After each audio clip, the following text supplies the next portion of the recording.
Hi guys, welcome back to my channel. Hope आप सभी बहुत अच्छे से होंगे।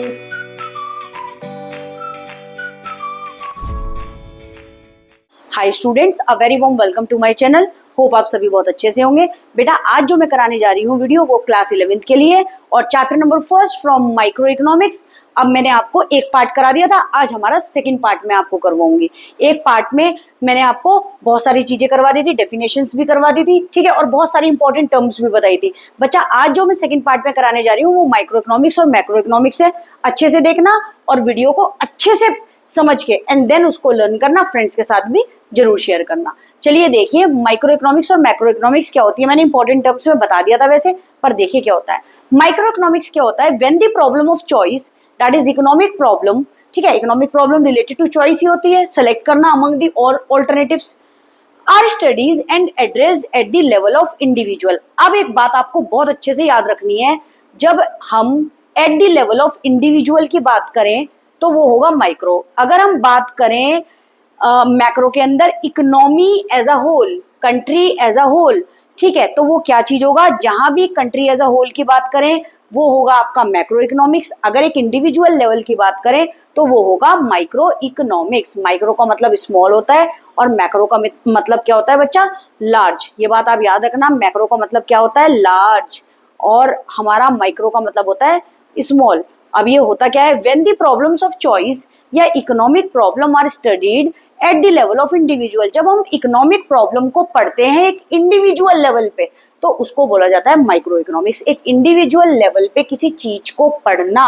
रीड आउट करना कि ये प्रॉब्लम एक इंडिविजुअल लेवल पे क्यों आ रही है, ठीक है, तो वो होता है माइक्रो इकोनॉमिक्स। और मैक्रो क्या होता है, द प्रॉब्लम ऑफ चॉइस या economic problem are studied at the level of the country as a whole. पूरी कंट्री के अंदर प्रॉब्लम ऑफ चॉइस क्या चल रही है तो वो क्या चीज होगा, आपका macro economics. At large level, पूरी कंट्री के अंदर प्रॉब्लम क्या चल रही है, मैक्रो इकोनॉमिक्स। इंडिविजुअल लेवल पे प्रॉब्लम को जज करें एक अकेले लेवल पे तो क्या होगा, माइक्रो इकोनॉमिक्स। ये वर्ड याद रखिएगा।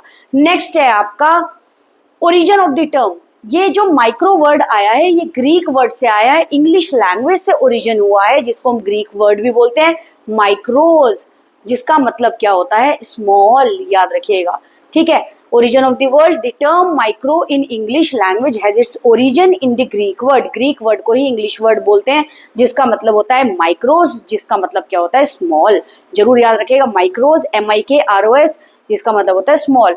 वेयर एज आपका micro economics studies the economic activities eight an individual level. मैंने आपको बताया जहां भी इंडिविजुअल लेवल की बात हो रही हो, जिसके अंदर इकोनॉमिक एक्टिविटीज इंडिविजुअल लेवल पे हो, ठीक है, जैसे individual house hold, individual firm, individual industry. एक इंडिविजुअल की बात करें, हाउस होल्ड, घर में रहने वाले लोगों की, एक सिंगल फर्म, एक सिंगल इंडस्ट्री, इंडिविजुअल मार्केट, एक सिंगल मार्केट की बात करें, उसकी प्रॉब्लम को रिलेट करें या उसको हम पढ़ाई करें।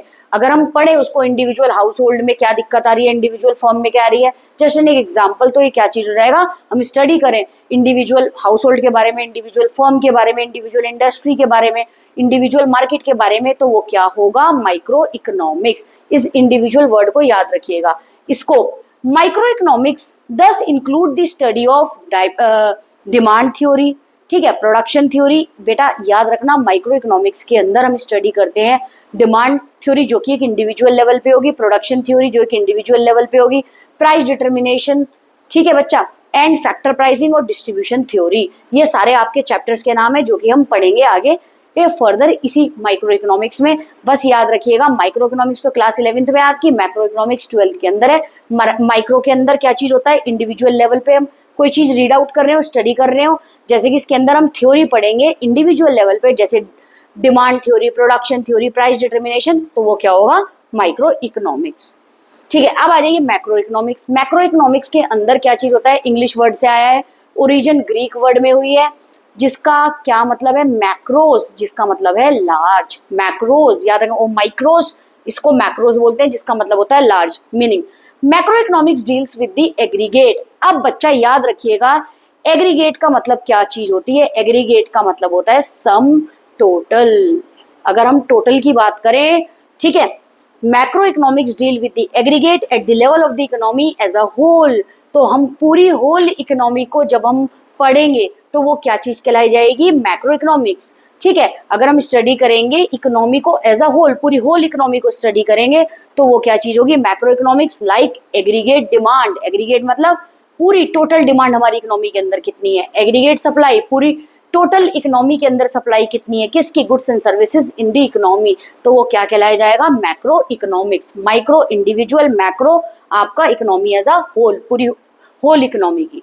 इसको macro economics deals with aggregate such as national income, that means पूरी नेशन की इनकम, ठीक है, पूरी नेशन की इनकम बात करेंगे इकोनॉमी एज अ होल की, तो मैक्रो इकोनॉमिक्स के अंदर आएगा। टोटल एम्प्लॉयमेंट, टोटल एम्प्लॉयमेंट हमारी इकोनॉमी में कितनी है, कितने लोग आपके काम पर हैं, जॉब पर हैं। जनरल प्राइस लेवल, किसी भी गुड्स एंड सर्विसेज का प्राइस लेवल पूरी होल इकोनॉमी का क्या है, वो क्या होगा, macro economics. Micro individual, macro पूरी होल इकोनॉमी का, एग्रीगेट यानी, ठीक है, याद रखिएगा, ये वर्ड भी याद रखिएगा, एग्रीगेट, ठीक है। अब आ जाइए difference, difference between micro and macro, और बच्चा ये बहुत इंपॉर्टेंट है, इसको अच्छे से कर लीजिएगा, ठीक है। पहला है आपका meaning, it studies economic problem at the level of an individual. बच्चा ठीक है, समझ गए चीज, ये इसके अंदर हम क्या रीड आउट करते हैं, economic problem at the level of an individual, ठीक है। जो हम इकोनॉमिक प्रॉब्लम पढ़ते हैं, हमारी इकोनॉमी में क्या प्रॉब्लम, प्रॉब्लम ऑफ चॉइस, तो एक इंडिविजुअल लेवल पे पढ़ेंगे तो माइक्रो के अंडर आएगा। It studies economic problem at the level of economy as a whole, पूरी होल इकोनॉमी के अंदर इकोनॉमिक प्रॉब्लम ऑफ चॉइस क्या आ रही है, तो किस में जाएगा, वो मैक्रो इकोनॉमिक्स में जाएगा। इसके मेन इंस्ट्रूमेंट या फिर टूल्स क्या है, इसको हम टूल्स करके भी लिख सकते हैं। इट्स मेन इंस्ट्रूमेंट और टूल्स क्या है, डिमांड और सप्लाई, और इसके मेन इंस्ट्रूमेंट और टूल क्या है, एग्रीगेट डिमांड और एग्रीगेट सप्लाई, ठीक है। मैक्रो का ये सारे के सारे चैप्टर के नेम है जो हम 12th में पढ़ेंगे, और माइक्रो के अंदर डिमांड और सप्लाई चैप्टर है जो मैं आपको पढ़ाऊंगी क्लास 11th में ही, ठीक है। ये इंपॉर्टेंट टूल है। एक इंडिविजुअल लेवल पे डिमांड और सप्लाई देखोगे तो माइक्रो इकोनॉमिक्स, और पूरी इकोनॉमी एज अ होल पे देखोगे तो एग्रीगेट डिमांड, पूरी सम टोटल, टोटली इसका मतलब होता है सम टोटल, तो ये क्या चीज हो जाएगा, आपका टोटल डिमांड और टोटल सप्लाई पूरी इकोनॉमी के अंदर देखोगे तो वो क्या हो जाएगा, macro term. It is derived from the Greek word micro which means small, याद रखना ग्रीक वर्ड यानी इंग्लिश वर्ड से आया माइक्रो जिसका मतलब small. It is derived from the Greek word macro which means large, ठीक है, इसका मतलब क्या है, लार्ज। कंसेप्ट, नैरो कंसेप्ट, छोटा कंसेप्ट है क्योंकि इसके अंदर हम कोई भी स्टडी कर रहे हैं इंडिविजुअल लेवल पे कर रहे हैं। वाइडर कंसेप्ट, इसके अंदर हम कोई भी कंसेप्ट पढ़ रहे हैं तो क्या चीज पढ़ रहे हैं, पूरी economy as a whole, aggregate पे। Example, law of demand, law of supply example, और मैक्रो के अंदर क्या है, एग्रीगेट डिमांड और एग्रीगेट सप्लाई और नेशनल इनकम। एग्जाम्पल क्या है बच्चा, law of demand, law of supply, macro में क्या है, एग्रीगेट डिमांड और एग्रीगेट सप्लाई और नेशनल इनकम। ऑल्टरनेटिव नेम देखिए बच्चा माइक्रो इकोनॉमिक्स के क्या है, micro economics is also known as price of theory, whereas macro economics is known as price of income and employment of the whole economy. इसके अंदर micro economics को हम कैसी थ्योरी बोलते हैं, price theory, it is also known as theory of price, और इसमें कौन सी थ्योरी यूज होती है, इनकम एंड एम्प्लॉयमेंट, जो कि होल इकोनॉमी के लिए होती है, ठीक है। अब चलते हैं पॉजिटिव एंड नॉर्मेटिव इकोनॉमी। जैसे कि मैंने बताया positive economy it is based on the real situation, facts and believes, जो चीज हमारी इकोनॉमी में चल रही है, जो रियल सिचुएशन के साथ है, जो हो रही है, दैट इज पॉजिटिव। और नॉर्मेटिव के अंदर क्या चीज होगा, it is based on the judgement और ओपिनियन ऑफ द अदर, कि ऐसा हो सकता है, व्हाट ऑट टू बी, ठीक है। अब देखिए positive economics deal with the economic issues और इकोनॉमिक बिहेवियर या economic problem related to past, present और फ्यूचर, ठीक है। पास्ट क्या हो सकता है, सॉरी क्या हो चुका है, प्रेजेंट और फ्यूचर क्या होने वाला है। It deals with such economic issues situations which can be studied by using facts and figure. बहुत ध्यान से सुनना, positive economics deals with economic issues और इकोनॉमिक बिहेवियर, जो कि किस चीज से रिलेटेड है बच्चा, पास्ट से, प्रेजेंट से और फ्यूचर से, ठीक है। जो क्या था पास्ट में, प्रेजेंट में क्या है, फ्यूचर में है, ये सारी चीजें इकोनॉमिक इशू यानी इकोनॉमिक प्रॉब्लम पास्ट से रिलेटेड, प्रेजेंट से रिलेटेड, फ्यूचर से रिलेटेड, और ये डील करेगी किससे, इकोनॉमिक सिचुएशन से, जो स्टडी करेंगे हम फैक्ट्स और फिगर के साथ। इसका क्या चीज होगा, फैक्ट्स का मतलब है जो हमारी इकोनॉमी में है, ठीक है, जो रियल है, that is the positive economics. जैसे on the eve of independence poverty in India affected larger percentage of population that now it is observation related to the past। ये बात बोल रहे हैं जब ब्रिटिशर रूल कर रहे थे हमारे इंडिया पे तो पॉवर्टी, गरीबी इंडिया के अंदर क्या चीज थी, क्या अफेक्ट करा, जो लोग पॉवर्टी जो लोग बहुत ज्यादा गरीब थे, जिन पे रोटी कपड़ा और मकान भी नहीं था, वो अफेक्टेड हुए larger percentage of population than now. अब के मुकाबले अगर हम पहले से कंपेयर करें, ठीक है। तो it is observation related to the past, ये पास्ट से रिलेटेड है। अगर हम कहें 22% of the population in India is absolutely poor below poverty line, poverty line से भी नीचे है, रोटी कपड़ा मकान भी नहीं है 22% ऑफ द पॉपुलेशन, तो it is an observation related to present, क्योंकि हम अब की बात कर रहे हैं। तो ऑल दीज ऑब्जर्वेशन और statements are elements of what positive economics. These observation highlight the statement of poverty. ये क्या स्टेटमेंट हाईलाइट करता है? State of poverty in the past, present और फ्यूचर। ये पॉवर्टी का ये क्या चीज शो कर रहा है बच्चा, ध्यान से देखना। सारे ऑब्जर्वेशन और स्टेटमेंट इसमें हाईलाइट कर रहे हैं कि जितने भी ऑब्जर्वेशन हमने देखी, ठीक है, वो हाईलाइट करती है पॉवर्टी पास्ट में कैसी थी, प्रेजेंट में कैसी है और फ्यूचर में कैसी है। दस positive economy is the economics of what was, what is, what would be. क्या था, क्या है और क्या होगा, ये सब किस चीज पे बेस्ड है? ट्रू सिचुएशन, रियल पे, ठीक है। जब ब्रिटिशर्स रूल कर रहे थे तो उन्होंने कहा पॉवर्टी ज्यादा से ज्यादा अफेक्ट करी थी लोगों को। अब उसके बाद उन्होंने क्या, इट इज द ऑब्जर्वेशन जो रिलेटेड टू पास्ट है, ठीक है, ये ऑब्जर्वेशन। अब उन्होंने नेक्स्ट क्या कहा, 22% of the population of India absolute poor है, बिलो पॉवर्टी लाइन है। ये ऑब्जर्वेशन है आपकी प्रेजेंट से रिलेटेड, तो यही बात बताई हुई है, ठीक है बच्चा। चलिए नेक्स्ट देखें। नेक्स्ट है आपका कैरेक्टरिस्टिक्स ऑफ पॉजिटिव स्टेटमेंट, ठीक है। पॉजिटिव स्टेटमेंट के कैरेक्टरिस्टिक्स क्या है, पॉजिटिव इकोनॉमी की कैरेक्टरिस्टिक्स क्या है, ध्यान से देखिए, ठीक है। These statement are based on fact और फिगर्स, ठीक है, रियल सिचुएशन पे बेस्ड है, कि क्योंकि ये बता रहा है हमारी इकोनॉमी में क्या फैक्ट है, व्हाट वाज, व्हाट इज, ठीक है, समझ रहे हो, रिलेटेड टू पास्ट, प्रेजेंट और फ्यूचर विद फैक्ट्स और फिगर के साथ बता रहा है। These statement are variable for truth. ये सिचुएशन, ये स्टेटमेंट बिलीव करते हैं ट्रूथ पे, क्योंकि ये सारी चीजें जितनी भी हम पढ़ रहे थे पॉवर्टी की, ये हो चुकी है और है इकोनॉमी के अंदर, ठीक है, and can be verified with the actual data. अब आ जाइए आप नॉर्मेटिव इकोनॉमी पे। अब नॉर्मेटिव इकोनॉमी क्या है, what ought to be. What ought to be का मतलब है ऐसा हो सकता है, सजेशन, ओपिनियन, समझ रहे हैं बच्चा, सजेशन देना, ओपिनियन देना, ठीक है। अब क्या चीज है, normative economics is the economics what ought to be. It deals with opinions of the economist related to economic issues और economic problem. अगर हमारी इकोनॉमी में कोई प्रॉब्लम है तो इकोनॉमिस्ट इसमें सजेशन दे सकते हैं, ओपिनियन दे सकते हैं, लेकिन वो जरूरी नहीं है वो बिल्कुल ठीक है। अगर मैं ये बात बोलूं, एक क्लास 12th का स्टूडेंट है, अभी पढ़ रहा है, क्लास 12th में आया है, 2-3 महीने हो चुके हैं उसे क्लास 12th में, और वो ये कोशिश कर रहा है 95% वो क्लास बोर्ड एग्जाम में लेकर के आए, तो ये मेरा ओपिनियन है उसकी पढ़ाई देखते हुए, ठीक है। अब अगर उसके मार्क्स 95 से अबव आ गए विद देयर मार्कशीट, तो वो पॉजिटिव हो जाएगा। It can be verified with true situation और इट कैन बी रियल, लेकिन जस्ट एक ओपिनियन और ये क्या चीज है, व्हाट ऑट टू बी, क्या हो सकता है, तो ये नॉर्मेटिव के अंदर आएगा। तो डिफरेंट इकोनॉमिक्स में ऑफर डिफरेंट ओपिनियन, हर एक इकोनॉमिक्स अपना अलग ओपिनियन देता है on the solution of an economic problem, जो हमारी इकोनॉमिक प्रॉब्लम है, हमारी इकोनॉमी से रिलेटेड। ओपिनियन इंक्लूड्स जजमेंट, कोई भी अपना जजमेंट दे सकता है, ठीक है। अब जैसे मनरेगा है, मनरेगा क्या चीज है बेटा, Mahatma Gandhi national rural employment guarantee act will one day bring an end to the problem of unemployment in the country। अब मनरेगा जो थी वो 100 डेज के लिए गवर्नमेंट ने चलाया था, जिसके अंदर 100 दिन के लिए लोगों को जॉब दी जाएगी ताकि वो कुछ ना कुछ कमा सके पैसा। लेकिन ये बोल रहे हैं जो मनरेगा है ये इनका एक ओपिनियन है, will one day bring an end to the problem of unemployment in the economy, की एक दिन ये अनएम्प्लॉयमेंट की प्रॉब्लम को खत्म कर देगी।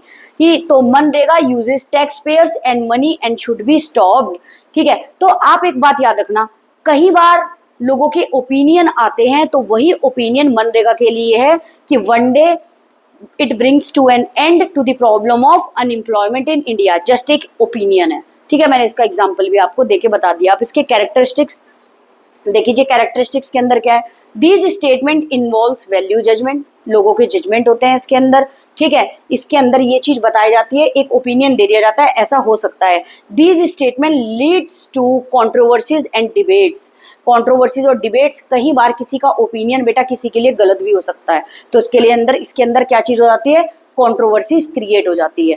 These statement reflect what ought to be as a solution to economic problem. ये स्टेटमेंट क्या रिफ्लेक्ट करते हैं? What ought to be. What ought to be का मतलब क्या चीज होता है बच्चा? ऑट टू बी का मतलब क्या चीज होता है कि ये ओपिनियन होता है किसी का कि ऐसा करके देख लो, ऐसा हो जाए तो, ठीक है। व्हाट ऑट टू बी होता है a solution to the problem नहीं देगा, ये बस आपको एक अपना ओपिनियन दे देगा, ठीक है। चलिए आगे देखते हैं। अब आगे आपका ऑर्गेनाइजेशन ऑफ इकोनॉमिक एक्टिविटीज या types of economics. Economics is a system, जैसे कि बताया था मैंने शुरू में ही, by which people of an area earn their living. Economy एक ऐसा सिस्टम है जहाँ पे प्रोडक्शन भी हो रहा है, ठीक है, जहाँ पे गुड्स एंड सर्विसेज बनाए जा रहे हैं, बेचे जा रहे हैं, कंज्यूमर उसको कंज्यूम कर रहा है, इंफ्रास्ट्रक्चर अच्छा करा जा रहा है, जीडीपी पे ध्यान दिया जा रहा है, ज़्यादा से ज़्यादा गुड्स एंड सर्विसेज अगर बिकेंगे तो जीडीपी भी अच्छा होगा। तो इसके अंदर क्या बोल रहे हैं, इकोनॉमिक्स एज अ सिस्टम है जिसके अंदर सारे लोग वर्क कर रहे हैं, इंडल्ज हुए हैं किसी ना किसी एक्टिविटीज में टू अर्न देयर लिविंग्स, ठीक है। अब पहला है आपका, हमारी इकोनॉमी 3 पार्ट्स में डिवाइड है। पहला है आपका मार्केट इकोनॉमी। मार्केट इकोनॉमी क्या चीज है, बहुत ध्यान से देखिएगा, टाइप्स ऑफ इकोनॉमी, ठीक है।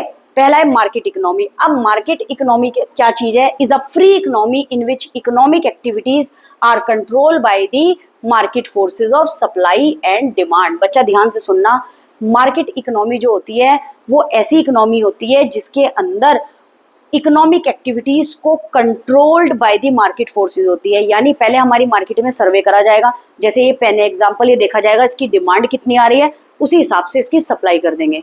इसमें किसी का कोई रोल नहीं है। मार्केट इकोनॉमी के अंदर फ्री इकोनॉमी है, कितना भी सामान आप बेच सकते हैं जितनी उसकी डिमांड आ रही है, ठीक है।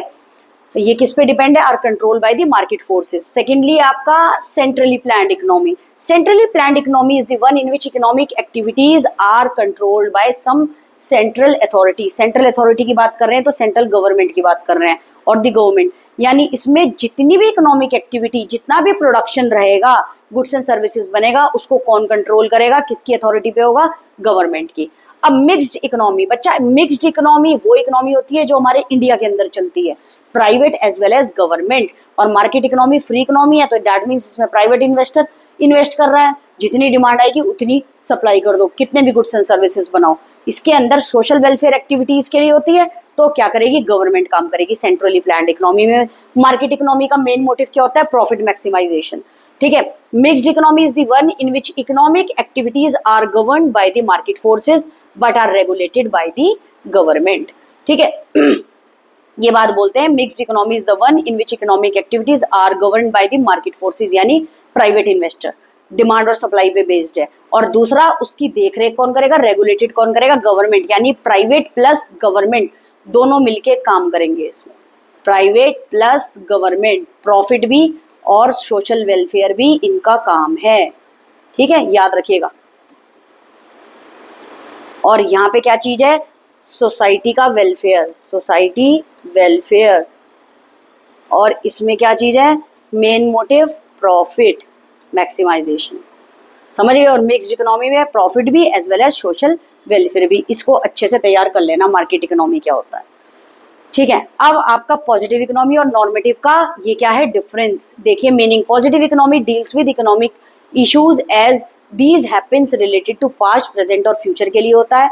पास्ट, प्रेजेंट और फ्यूचर जो कि एक्चुअली हैपन है हमारी इकोनॉमी के अंदर, economic problem which is related to past, present और फ्यूचर जो रियलिटी में है, that is positive economy. Normative, normative के अंदर क्या है? Opinion of the economist related to, opinion दे सकते हैं इकोनॉमिस्ट किसके लिए? इकोनॉमिक प्रॉब्लम और इकोनॉमिक इश्यूज को सॉल्व करने के लिए, जस्ट एन ओपिनियन, ठीक है। Description, statement of positive economy related to what was, what is, what was पहले क्या था, अब क्या है, व्हाट वुड बी, ठीक है, क्या होगा आगे रियल सिचुएशन के साथ। स्टेटमेंट और normative economy related to what ought to be, ये हो सकता है ओपिनियन। जैसे मैंने बताया क्लास 12 का अगर मेरा कोई स्टूडेंट है और मैं उसको बोल रही हूँ आप 95 प्लस लेकर के आ सकते हो, तो उसके लिए उसको हार्ड वर्क करना पड़ेगा। अगर उसके 95 प्लस बोर्ड एग्जाम में आ गए तो वो पॉजिटिव में चला जाएगा, they can show the marksheet, ठीक है।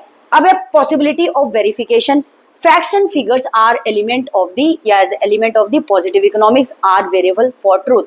Facts और figures पे believe करता है, facts मतलब real situation, और आप variable for truth पे है। आप इसको क्या चीज कर सकते हो? figures के साथ भी, data के साथ भी reliable है, देख सकते हो, मैच कर सकते हो। Whereas normative statement are not variable at all. किसी का opinion ठीक है, आप वेरिएबल नहीं कर सकते। Value judgement, positive economics does not involve value judgement. Positive economy कोई भी वैल्यू जजमेंट नहीं रखता, whereas normative economics involve what, value judgement. कोई भी जजमेंट कर दो, कोई फर्क नहीं पड़ता, ठीक है, किसमें, पॉजिटिव में, because it is based on the real situation. लेकिन नॉर्मेटिव क्या इन्वॉल्व करता है, वैल्यू जजमेंट, ठीक है बेटा, it is based on the judgment, किसी सिचुएशन का जजमेंट दे देना। Example, 21% of the population in India is below poverty line, तो ये क्या होगा, पॉजिटिव इकोनॉमिक, क्योंकि ऐसा है, it is based on the true situation, information collection से, ठीक है। प्रेजेंटली अगर ये बोला जाए 25% of population in India is below poverty line, तो वो पॉजिटिव है, रियल सिचुएशन पे बेस्ड है। Whereas normative economics, farmer should always be granted subsidies to ensure fair returns on their investment. Farmers को क्या देना चाहिए, ग्रांटेड सब्सिडीज, डिस्काउंट प्रोवाइड कर देना चाहिए ताकि उनके इन्वेस्टमेंट में उनको फेयर रिटर्न्स मिल सके। तो ये एक ओपिनियन है, ये एक जजमेंट है, ठीक है, ये ओपिनियन है किसी पर्सन का, समझ गए कि फार्मर्स को सब्सिडीज देनी चाहिए। अब है आपके मल्टीपल चॉइस क्वेश्चन, जल्दी से देख लेते हैं मल्टीपल चॉइस क्वेश्चन क्या है। पहला है, विच of the following is not concerned with the problem of choice, excessive income, alternative use of resources, unlimited wants, scarce resources. ये सारे क्या चीज हैं, किस चीज से कंसर्न करते हैं, ये तीनों आपके चॉइस से। और जो इसका आंसर होगा एक्सेसिव इनकम, जिसका कोई लेना देना नहीं है, जो रेड वाला है वो आपका आंसर होगा, अच्छे से कर लीजिएगा। Principal characteristics of resources are, principal characteristics यानी फीचर्स ऑफ रिसोर्सेज क्या है, they are scarce in relation to our needs and wants, B part है दे हैव ऑल्टरनेटिव यूजेस, या सी पार्ट है बोथ ए एंड बी, और D क्या है, none of this. जिसने चैप्टर अच्छे से पढ़ा है उसको देखते ही पता चल जाएगा, scarce in relation to our needs और दे हैव ऑल्टरनेटिव यूजेस, यही कैरेक्टरिस्टिक्स है रिसोर्सेज के। थर्ड देखिए, in which of the following situation does scarcity arise. पहला क्या है, supply of resources is greater than demand for resources. दूसरा है, supply of resources is less than demand for resources. Third part है, supply of resources is equal to demand of resources. D part है, none of this. तो बोल रहे हैं scarcity किस situation में अराइज करेगी, जब आपकी सप्लाई ऑफ रिसोर्सेज क्या चीज होंगे, कम होंगे, किससे, आपकी डिमांड तो ज्यादा है और सप्लाई कम है, तो आपका सेकंड पार्ट ठीक है, ठीक है। सप्लाई तो बच्चा ज्यादा है और डिमांड हम कर नहीं पा रहे हैं, क्यों, because resources is scarce in relation to our wants. Fourth देखिए, economic problem arises due to the fact that resources are scarce, human wants are unlimited, resources have alternative uses. तो और डी पार्ट है all of this, तो कौन सा होगा, all of this. ये सभी को पता है इकोनॉमिक प्रॉब्लम इसकी वजह से ही आती है, ये जो तीनों सिचुएशन लिखी हुई है। फिर नेक्स्ट है आपका, the resources for satisfying human wants are limited, A part unlimited है, अब available at zero prices, none of these. Resources क्या है, लिमिटेड है in relation to human wants. Scarcity of resources exists at the micro level, at the macro level, या फिर micro as well as macro level, none of these. तो micro as well as macro, small और large level दोनों पे scarcity of resources है, क्योंकि resources is scarce, कम amount में अवेलेबल है, लिमिटेड अमाउंट में अवेलेबल है as relation to our needs और वांट्स। अब देखिए, positive economics involves statement which are variable, A part, B part not variable, C part may और may not be variable, D part none of this. तो positive economics तो क्या होती है, which is variable, which is based on the real situation, which is true. A statement which does not offer its part, a statement which does not offer any suggestion is known as, जो कोई भी suggestion opinion ना दे वो क्या होता है आपका, A part positive, B part normative, C part both A and B, D part none of this. तो होता है पॉजिटिव स्टेटमेंट, जिसमें ओपिनियन और जजमेंट नहीं दिया जाता। ये हम देखेंगे नॉर्मेटिव इकोनॉमिक्स किस चीज से डील करता है, A part facts, B part opinion, both A and B, none of this. तो नॉर्मेटिव इकोनॉमी आपका डील करेगा बच्चा किस चीज से, आपके ओपिनियन से, ठीक है। ओपिनियन क्या क्यों होंगे, क्योंकि it is based on the opinion और जजमेंट, ठीक है। तो ये आपका बी पार्ट होगा इसका। अब विच of the following is the example of economic activity, economic activity के एग्जाम्पल क्या होता है, प्रोडक्शन, कंजप्शन और एक्सचेंज, ऑल ऑफ दिस। क्योंकि इकोनॉमिक एक्टिविटी जनरली इंडल्ज करती है प्रोडक्शन, फिर कंज्यूम एंड देन एक्सचेंज। अब who control economic activities under centrally planned economies, क्या इंडस्ट्रियलिस्ट, क्या प्राइवेट, क्या गवर्नमेंट, या फिर कंज्यूमर। तो गवर्नमेंट करती है कंट्रोल, ठीक है, क्योंकि इसका मेन मोटिव क्या होता है, social welfare in an economy. तो economic activities centrally planned economics में कौन करता है, government. The government does not interfere in the decision making under, ठीक है, गवर्नमेंट का जिसके अंदर इंडल्ज नहीं होता है, प्राइवेट इन्वेस्टर इसको इंडल्ज करते हैं, जितनी डिमांड होगी उतनी सप्लाई, मार्केट फोर्सेस पे, ये क्या हो जाएगा, मार्केट इकोनॉमी।